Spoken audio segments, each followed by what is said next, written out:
到最後一集玩嘅遊戲就係比較在行。嗱，見到我身邊咧有3位朋友仔坐咗喺度啦，就係負責俾下意見咁樣啦。但係遊戲點樣玩呢？就要睇下遊戲規則先啦。比較在行遊戲規則，我會問 DS Year 一啲情景題，而每條問題佢哋都會有1分鐘時間去思考最 smart 嘅答案，再有30秒時間向大家 present 嘅。當然答案夠唔夠 smart 就要交翻俾行政管理嘅老師們判斷啦。清楚明白點玩啦喎，咁我哋嚟第一條問題啦，好唔好啊？好。咁依家咧就假設較大啊，就同呢一個社企環保社企就合作，就有呢個太陽能電風扇咁啊推出啦。咁啊諗一個宣傳策略。夠鐘，嗱停，陳 Happy 啊，陳 Happy， 停咗啊！好，就你先。我可以啊！哇，我驚嚇親你啊！嗱咁咧，呢個就係我嘅宣傳計劃啦。咁啊，你見到呢個圖文並茂精美插圖啦，就係咧而家時下好興 collaboration 嘅。咁所以咧就可以 send 下俾啲 KOL 啊，又或者揾啲著名插畫家咧，就畫好似我啲咁可愛嘅圖畫咯。咁就可以吸引大眾啦。咁啊，推介呢個產品啦。同埋最緊要係咩啊？係呢個 slogan， 較大把風扇，唔使怕夏天，又押韻，又有較大個名，幾威啊！同埋與大相關啊，較大嘅風扇啊！最緊要係咩啊？你睇下呢個幾可愛呢個太陽，你開呢把風扇之後，佢就嚇到咁就走咗啦，幾好！有冇人知嗰個係太陽啊？冇啊嘛，俾分。較大，見唔到太陽。哦，衰咗喺臨尾嗰句度。咦，你俾圈啊？係啊，個較大把風扇好係咪分啊？食字啊，與大相關。而家年輕人中意食字嘛。有冇人覺得可以勁過佢嘅？我好，俾你。好，但係咧，我宣傳方就係揾 Mirror 宣傳。而家 Mirror 有邊個唔識啊？揾佢咁有堅味，咁咧就可以請佢哋拍個 MV 啦，就拎住把太陽能風扇啦，咁喺度拍，話好宣傳把風扇啦，跟住咧就好 fresh 啊，好 cool 嘅感覺啦。跟住咧最緊要係有啲洗腦嘅歌詞，大家知唔知 Mirror 首歌就啦啦啦啦啦着，咁加埋呢啲歌詞，大家聽呢首歌咁咪知道咯。較大，俾分好似有啲不切實際啊，我覺得啊，公平啲啊，唔可以因為 Mirror 就咩啊？嚟3、2、1，交叉都有堅力啊，係咪？好尷尬，攞住把風扇拍 MV，即係拍 MV 係唔得咯，佢哋覺得。哎呀，唔緊要，仲有最後一個。係買1送1啊！好弱啊！好弱咩？繼續。好經濟實惠喎！嗱，你屋企人有需要噶嘛？你姨媽姑姐都需要噶嘛？咁一人買一把，咁咪傳到周圍都係咯。好弱啊！呢個俾幾多？唔使受我哋影響㗎，你自己真心覺得 O 唔 OK？但係你哋唔使受我影響嘅，但係我覺得真係唔得咯。我有一個圓圈啊！我有一個，喂，可唔可以講下點解嘅？都幾抵啦，睇落係啊，不過唔緊要，我哋最緊要咧都係聽翻老師講解下、分析下究竟係點樣。好唔該晒啊！嗱，我哋一睇就知道係骨骼精奇嘅 Happy 嘅人啦。點解咧？其實好簡單，因為喺 marketing 裏面咧，我哋會講到話有一個叫做 AIDA 嘅 model 嘅，就係講緊如果我哋想令到大家咧都注意到我哋嘅產品啊、服務啊，咁第一件事咧就要有 attention 啦。attention 咧就係要令到大家知道啊，其實呢件事係有引起大家嘅關注嘅。例如頭先佢講到話揾 KOL 嚟到去宣傳啦，其實呢個係引起關注一個好好嘅方法。咁當然咧，跟住咧我哋就要講到去 interest 啦。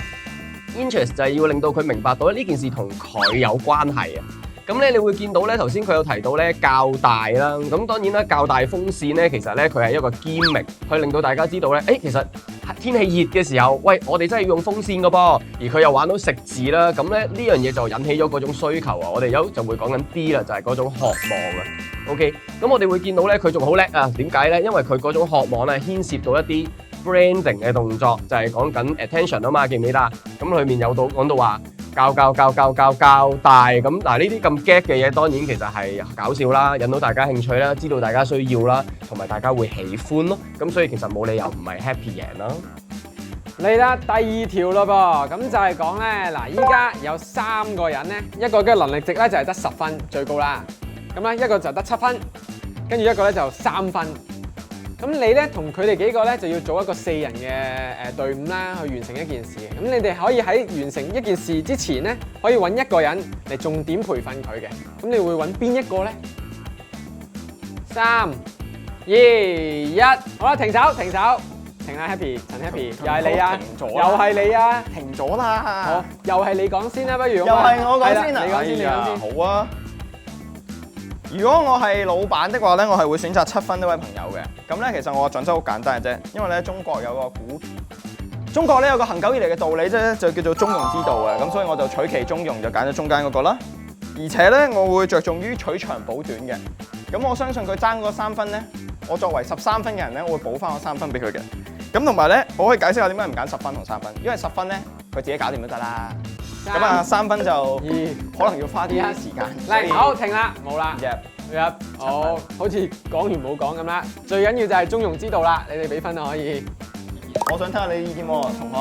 3分嗰個似有進步空間多啲喎，7即係冇分解釋到啊嗰個唔上唔落咁樣。下一個不如就琳琳啦，好唔好啊？好，我呢一樣係揀7分嘅。咁咧，首先咧，我會將佢培訓到10分啦。咁因為7分咧，其實佢都有個唔錯嘅成績㗎啦。咁所以培訓到佢10分咧，我諗相信都唔係一件好困難嘅事啦。咁當兩個10分嘅時候咧，一齊 take care 個3分，咁成件事咪完成得快好多咯。咁3號都需要人照顧㗎嘛，兩個一齊 take care 佢，咁啲事咧事倍功半。好好事喎。倍功半都要調轉咗。乜事啊？唔得啊！事倍仲要功半。但係我覺得即係咁多集以嚟咧，佢呢集講得最好喎。呢一度事倍功半。唔係啊，唔係啊，嚟啦，俾分。哇，勁喎！佢啊7分，我啊7分，點解佢個7分係3倍添？我人哋解釋得好啊嘛。我都解釋得好喎。中庸之道輸咗俾事倍功半。 5000年歷史。好啦，講完廢話啦，到最後一位啦嚇。我係揀3分喎，因為我覺得咧7分已經唔係好使照顧啦，佢同10分嘅差距又唔係好遠，咁我哋就應該 take care 最低分嗰個人，因為 teamwork 嚟㗎嘛，咁大家差距短啲，咁你 work 起上嚟都會 smooth 啲咯。好似有道理咁啊！嚟啦，俾分啦！哇，勁喎！但係未必咧係最準確嘅答案嚟嘅，都要聽下老師點講啦。 Most of the time, policies are made for the middle majority. As we always say, the majority wins.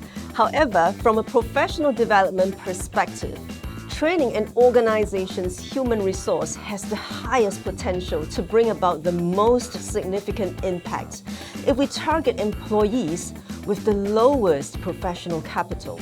So, the best answer goes to Ming Wai. Why is that so? In performing organizations, such as in schools in an advanced education system like Hong Kong, there will still be problems with a long tail effect. What is that? It means even the best organizations will still have people with low performance, and they will hold back the organization, just like a skinny long tail dragging behind. So, professional development for human resources, if we have to choose, should target this long tail. 好，唔該晒老師啊！嚟啦，我哋就第3條題目咯噃。好，依家咧就係一條濕滑嘅街道上面，你見到有2架車，一架咧個窗就打爛咗，仲冇埋個車牌添；另外一架咧就完整無缺嘅。咁好啦1個鐘頭之後啦，你會覺得邊一架車係會俾人偷走嘅咧？我2架都要晒。小孩子唔係在你偷喎，唔求選擇係你偷喎，係會俾人偷走喎。3、2、1，嗱停啦，琳琳啊，停啊！係你啦，係你啦，係你啦，你講先。係好，咁首先咧，正常人咧應該會搭靚車噶嘛。咁我哋個思想要逆向思考，一定係爛車，因為咧易偷啲啊嘛，都爛咗個窗啦。咁同埋咧冇咗個車牌啦。咁既然都爛咗，一嘢偷埋佢啦，非常易偷個靚車，因為靚車可能個保安系統好高噶嘛。咁咧爛車咧，咁就算真係哎呀整唔到啦，咁都可以拎啲配件去買噶嘛。咁係咪一定呢個着數啲？ 1，好，講完啦，請俾分啦，好似好 make sense 咁。哎，哇！即刻俾交叉，3、2、1，俾。哇！得你一個即刻俾交叉喎，點解咧？冇車牌唔係難偷啲咩？係咪？一出到去就俾人拉啦，俾人截住係啊。哇！呢位同學心水清啊，你2位就可能真係係啦，唔緊要。因為都有啲人係一樣答案，因為二偷。仲要都係因為二偷咯，就係因為爛咗啦嘛，已經你連打爛玻璃嗰下都唔使伸隻手入去你就偷到咯喎，靚車你仲要打爛破玻璃又要驚俾人發現，你伸隻手入去就攞到咯，坐低就得啦。即係扒手嚟講就取易不取難咪啊！就係咯，夠鐘，好啦，預備啦噃，3、2、1，請俾分，好係一模一樣嘅。一模一樣嘅，個解釋都一樣啦。睇下陳 Happy 個答案有幾創新。擺咗一個真係好大力，得啦。我都係會揀爛車嘅，咁但係你聽我解釋先，因為咧，其實咧呢個世界喺呢個心理學上面有一個理論咧，就叫做破窗效應啊。咁就係咧講話，如果有一塊玻璃窗俾人掟爆咗咧，咁佢之後咧必然就會遭受更加多嘅攻擊嘅，因為就係開咗個衰嘅頭啊嘛。咁所以大家就會肆無忌憚咁去破壞佢啦。咁所以咧架車都已經又爛啊，又爆玻璃啊，又冇車牌，已經咁衰咧，所以佢繼續落去都會衰落去咯。夠鐘啦，但係覺得合唔合理咧？係咪真係爛嘢就 keep 住有人繼續整爛咧？3、2、1，請俾分。哇，仲要多個交叉嚟，等陣先，點解會係咁樣嘅？真係點解會係同一個答案又多個交叉先？唔係喎，你多咗個破窗效應啊！我哋一齊係啦，聽下老師講下究竟正確答案應該係點樣咧？好，唔該晒啊！嗱，咁我哋見到咧，今次咧，其實大家嘅答案都好似嘅。咁咧，當中我哋要俾人贏嘅話咧，咁都係要 happy。點解咧？因為大家都明㗎，佢講咗個好緊要嘅就係破窗理論啦。其實點解破窗理論同我哋今次要講嘅嘢咁有關係咧？喺管理學裏面咧，其實我哋都會用到破窗理論㗎。大家有冇試過去一啲 office 咧？你會見到哇，有啲人嘅位咧真係不堪入目，哇，又亂又多嘢咧。其實咧，我哋去到一個工作環境裏面，如果我哋容許到呢啲咁嘅情況發生咧，就即係代表住我哋容許到同事去偷懶啦、傾閒偈啦、不務正業啦咁樣嘅。咁啊，哇，去到咁遠，冇錯，喺破窗理論裏面就係講緊，我哋見到可能一個窗爛咗，我哋就會願意去破壞埋佢。一部爛咗嘅車，你更加覺得佢容易偷。咁一個 office 如果有一班人，佢唔係好守紀律嘅，而你又容許佢嘅話，咁咪即係代表住呢班人冇工作態度咯。咁所以其實你會見到 Happy 能夠貫通晒所有嘅嘢㗎。咁所以咧又係佢啱。最後一條把握機會啦，呢條好難嘅。聽住啦噃，你喺一個學校嘅活動裏面啦，你係個 PR，即係個公關啊。咁喺個活動期間咧，你個表演嘉賓啊，阿圖圖咧，佢突然間暈低咗喎。係啊，咁咧啲記者走埋嚟，係咁圍住晒啦。咁你有30秒時間可以應啲記者嘅，你會點樣覆佢哋咧？3、2、1，嗱停啊，陳 Happy 啊，你啊，你啊，啊好艱難啊。冇啊。嗱頭先我見到咧，琳琳係最快完成嘅。咁啊，佢講先咯。係啊，就琳琳。好，首先咧就叫大家叫記者同佢講話，大家唔使擔心，即係我哋已經處理中㗎啦。咁咧。阿圖圖咧已經休息緊㗎啦，好快就會冇事出嚟見大家啦。咁詳細咧就會之後同大家交代啦，大家真係唔使擔心㗎。你都驚啦，你都擔心啊！你自己協咗啊，唔好協，係啊，唔好協。都話叫你捉翻起佢繼續跳。好啦，3、2、1，冇啦，好啦，完成咗啦喎。你覺得呢個你知唔知啊？係 O 唔 OK 咧？預備3、2、1，俾分。校長，哎，敗筆位係咪最尾嗰句啊？講乜？你諗到點解決未？諗到。咁你先啦，好唔好？我先，好。第一時間，唔好影。係咪拍佢啲鏡頭啊？唔好影。30秒啊，快啲啊！阻止大家唔好影住先，跟住咧就同啲記者朋友講，我哋要俾啲空間佢休息，因為你碰得太埋個傷者會唔舒服噶嘛，係咪？咁然後就安頓佢哋稍後時間再回覆你哋啊咁。即係幾時啊？稍後即係幾時啊？之後話你知啊。嚟啊，講啊！唔得啦，你頂住記者提問。好，3、2、1，俾分。冇影。哇！係咪佢 fans？你明唔明我 fans？唔好影係標青嘅。哦，標青係標喺邊度青啊？冇咁扯啦。既然係贏喺唔好影嗰度，最後陳 Happy 啦。好，咁啊，我咧第一下殺到出去咧，就首先會表明身份先嘅，即係答到我。你好啊，我係呢間學校 PR 啦。咁第二個部分咧，因為發生嗰啲意外問題嘛，咁首先就要承擔個責任啦，就係佢唔舒服咁啊，但係咧我哋即係去到下一步咧就我哋已經處理緊㗎啦，大家唔使擔心啊，俾啲空間佢唞下好唔好？咁啊個活動搞成咁之後有咩 update 咧，我哋會再通知大家嘅，大家翻去唞下先。停啊！好，俾分啦，3、2、1，俾分。哦，係點解啊？又係你喎。咁樣如果答咗之後冇人識你，好尷尬。我諗一定冇人識嘅，即係佢唔使識我㗎。但係至少知道佢係邊個先咯。係啊，但係係咪真係完全正確咧？都最後要交翻俾老師決定嘅。頭先咧幾位參加者咧都話叫記者唔好影喎。啊，你係諗下，如果你係記者嘅話，你會唔會影咧？我諗人哋越叫你唔好影，你越係影啦，係咪？啊，嗰度係公眾地方喎，咁你有乜嘢法理基礎叫人哋唔好影咧？啊，咁所以你叫人唔影，就只會更加咧有損主辦單位嘅形象。好啦，但係如果情況咧就係嗰度係私人地方，啊，你一早咧就講好咗場地規則係點樣，啊，咁啊另作別論啦。啊，正如明慧所講啦，就算你俾佢影，都係以唔損害救援咧為大前提嘅。啊，仲有嘅參加者咧，亦都好有責任感喎，即係話咧會承擔個責任嘅咁。現實上又點咧？現實上咧好多嘅主辦單位都唔會承擔責任，因為咁就顯示咗佢認錯咯。咁認錯點啊？咦，可能咧人哋會索償喎。嗱，譬如參加者佢係要俾錢入場嘅，咁佢咪要攞個賠償咯咁。啊，好彩咧，我哋咧就有個道歉條例。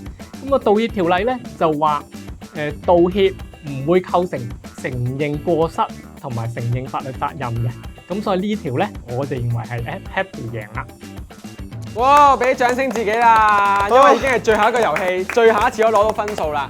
覺得邊個自己最有信心啊？我係嘛？咁啊報咗你先啦，好啊你係真係幾勁嘅。你今次咧答啱3條，哇哇係有45分嘅。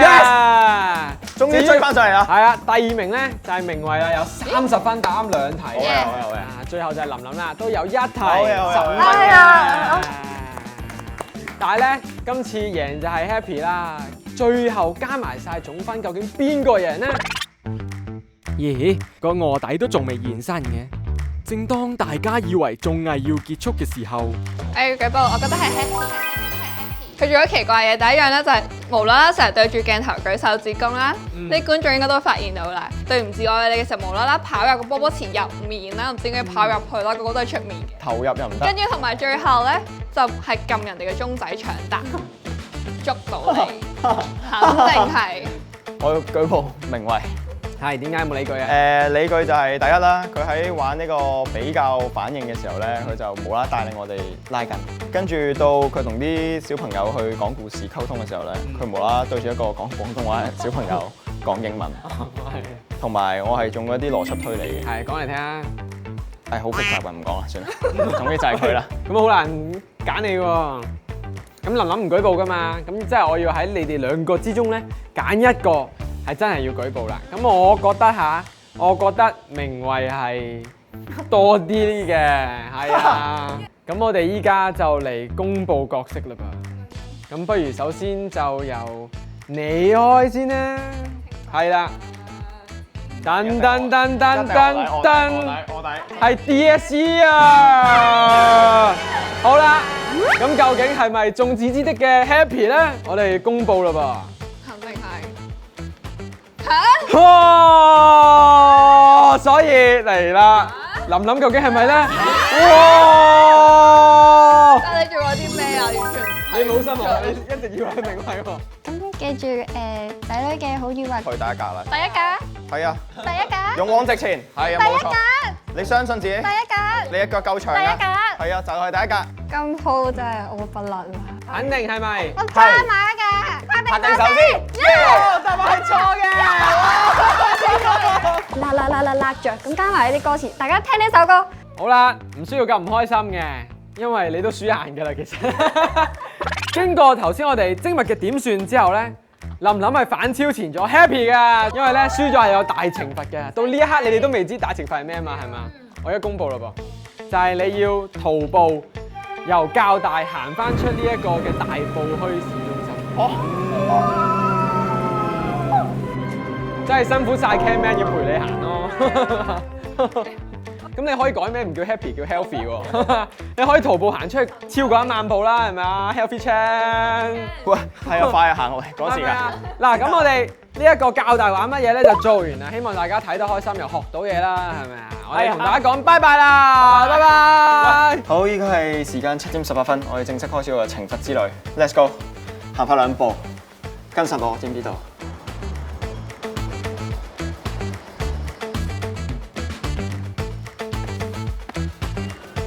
啊！我已經完成嗰個偉大任務啦，成功重回社區。好，收工。